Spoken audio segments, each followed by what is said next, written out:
Namaste. Thank you, Ekta. Thank you for my introduction. Namaste, everyone. I'm Sunita, as Ekta said. I'm from India and a certified Hatha Yoga instructor, 200 hours, and also certified internationally with prenatal, postnatal, and active birthing, and specialized on fertility yoga. So I'm here today to discuss how yoga and fertility can go in hand. So there is no direct researchers to say how yoga can definitely work on fertility and definitely you're going to conceive. There's no direct research, to be very honest with you all, but definitely it can make wonders. It works magically, but how it works is, see, the main things which works in the fertility is the hormones. There's a key thing. Key one is the hormones. And as the hormones are fluctuating because of the stress and too much of tension, work pressure, and so many things, and we need to regularize these hormones. We have to balance it without any hormonal pill, basically. And how can we do this naturally without going through an hormonal pill? That is through by relaxing, by relaxation. But relaxation, which is not just easy to say, just get relaxed and you'll be done. It's very hard to even relax as well. And that can be done in a very trained, authentic way of practicing yoga and the breathing practices. Not just the asanas, we should concentrate on the pranayama practice, the mindfulness, the awareness that we need in the mind and the body and breath connection. So all this is together put up, definitely our stress will release out and you can regularize the hormones, you feel better, get confident. And once everything gets into a positive, definitely your fertility, also you get more positive about the fertility treatments you're going through. So this is how the yoga helps. And apart from this, it can be also being done on a regular basis. Though you may be doing it once in a while, but I have to say you that if doctors say you that you have to be on a bed rest and you should not do with any physical exercise or anything, but still yoga can help you to do very restorative kind of practices, though you will not be recommended to do with any high intensity workouts or any kind of even walking as such in certain cases of fertility issues. But yoga still can be done by very much of lying down postures, which is restorative poses, which I'll show you how that can be done. And in the case of, see, one of the reason is for fertility issues is the PCOS, whereas that we need to have that intensity in the yogasana practices, and a little bit of we need to get that mind-body connection, and we have to sweat out little. Even that is possible by the yoga practice. So however you want to lead through the phases of your cycle, we can tune into the practice of the yoga, and that is the major advantage. So if you're going through any other particular practice, it's just the same thing every day. It's a routine. But in yoga, you can tune in as per that day's requirements. If you can go for a restorative practice, you can make it a little bit of intensity to work on the strength and a little bit of cardio movements. And also you can actually calm down when the days when you require, or just go with a very slow, gentle stretches. Even that works great. So all this is a mix. So you have to trial and error which works good for you on which days. So the different phases in your cycle in a month and how you have to work together. That's how a prenatal or a postnatal instructor, along with doctors, how we work combinedly together for the fertility issues. Okay.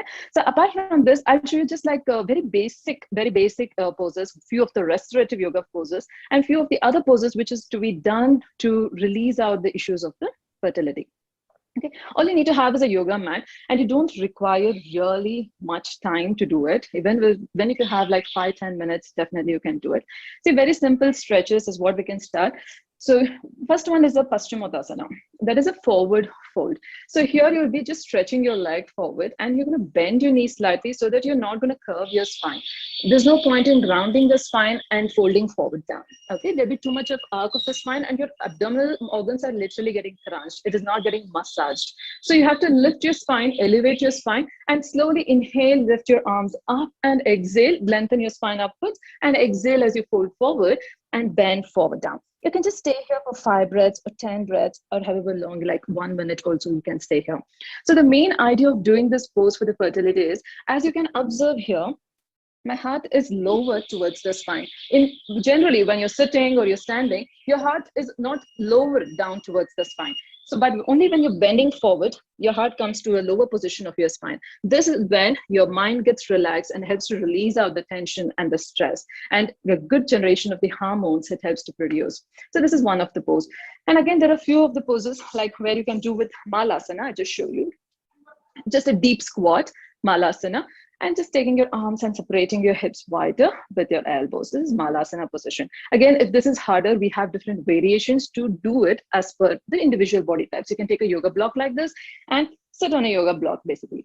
So another best part of yoga is like we have different modifications, variations, which we can customize as per individual body types. So you don't have to, everybody don't have to do the same thing in a similar way. We're going to tune it as per your body type. Again, here, this is very good for your pelvic region. So you a very good oxygenated blood flows throughout your pelvic organs, and it helps to release out any kind of back pain you have, especially if you get any kind of back pain during your menstrual cycle. It helps to release out the pain very, very naturally here. Again, here, this can be done any time in a day, and it can be done like 10 breaths, or even for 2 minutes, 3 minutes, you can do it. This is Malasana, which is called as a garland pose. Okay, this is one of the pose. And there are a few more poses I'll just show you. One is the Adho Mukha.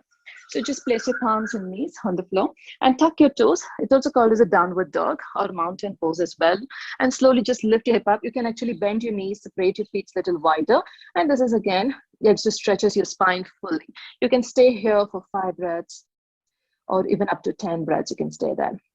Again, here what happens is you have to observe that the spine is getting stretched fully. Because of the stretch in the spine, any kind of posture issues, what we have, it helps to release out that posture issues. See, on the major thing, what I've seen among the fertility clients is that because of the continuous checkups and because of the continuous interventions of that with the medical, they would have really got frustrated at some point of their time, and they would have feel really low certain times. And that is when the posture also changes. They would have literally started crunching their upper part of the spine without their knowledge. Like whenever they sit on a chair or anywhere, literally they would be crunching like this. Without their knowledge, we would be doing this. And again, this is actually going to psychologically works on your mind to have that negative feelings. And this is something which has to be corrected. See, whatever work we might do, but we have to have that positive attitude. And that positive attitude and what we think is what we're going to get. And when we stretch out that spine, lengthen that spine, the posture improves, the shoulder goes back, you have the space to breathe, your chest opens up, and you feel really confident, bold, and to face any kind of challenges that you're going to face towards the journey of the motherhood.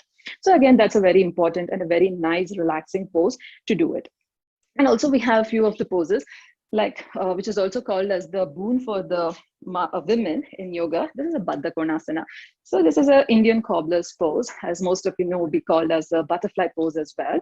Again, this, as you observe, it's a complete hip opener. It helps to release out any kind of stress you have around the hip area. Actually, it is told that it's also scientifically proven. Hip is known to have that major space where it's going to hold all the emotional stress. So that is one of the reasons why hip area around the pelvis gets tighter. As and when you're going to release out the tension around this pelvis, around this hip area, you emotionally, whatever stress you have in your mind, or just thinking about something a longer time, it helps to relax and release out gradually as your hip opens up deeper and deeper. Again, here you can just stay here. You don't have to, there's no aim. See, there is nothing like aim in yoga, like you have to touch the forehead to the floor. I can't do all that. You don't have to think about such things that I can't do it. I can't deepen the pose. We'll give you the modifications accordingly. Just you have to keep your feet a little forward so that it gets easier on your inner thighs and groin. And slightly bend. You can bend only so much, like 1-2 degrees of angle, absolutely fine. The main idea is you have to relax. You have to feel comfortable with yourself, with your body in the pose when you're staying in the pose. So that's the idea. Just place the palms. You can close your eyes, just flow with your breath, observe your breath, and just relax and stay there. Again, this is also a pose which can be done anytime in a day, anytime, even after meals, it has been recommended to do it. It's very simple, very, very relaxing pose. But after meals, if you're doing, don't bend forward. You can just stay with your legs wider like this.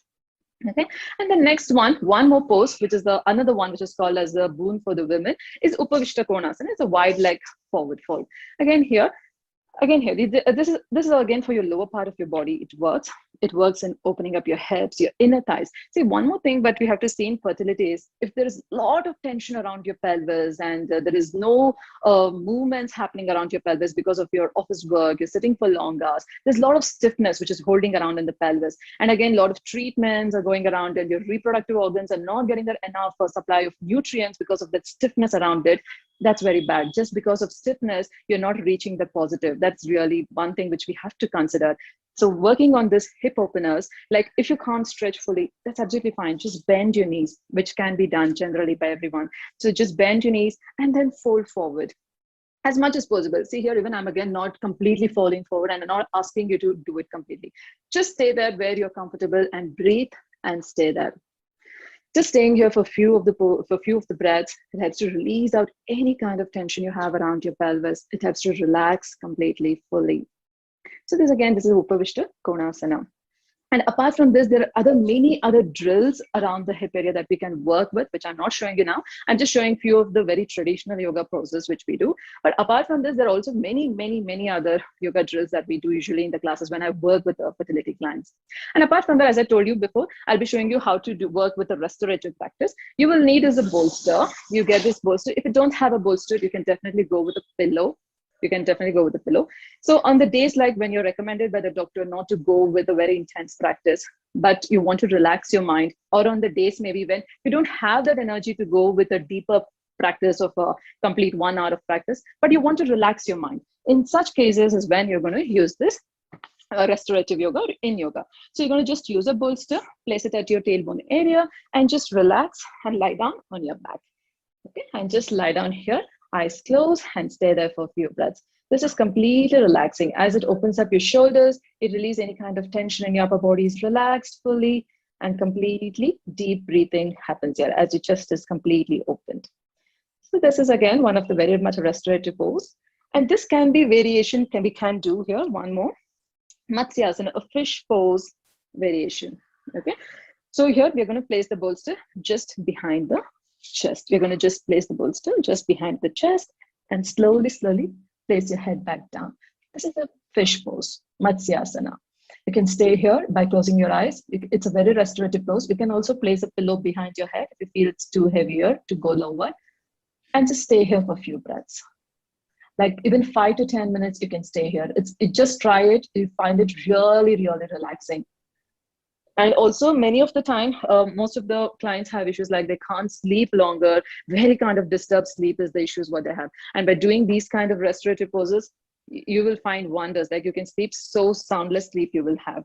Another one more restorative pose is a child's pose, which we can't miss in yoga. So you just use a bolster and then lie down in child's pose. Lie down and stay there. These are very relaxing ones to release out any kind of tension in your mind and your body.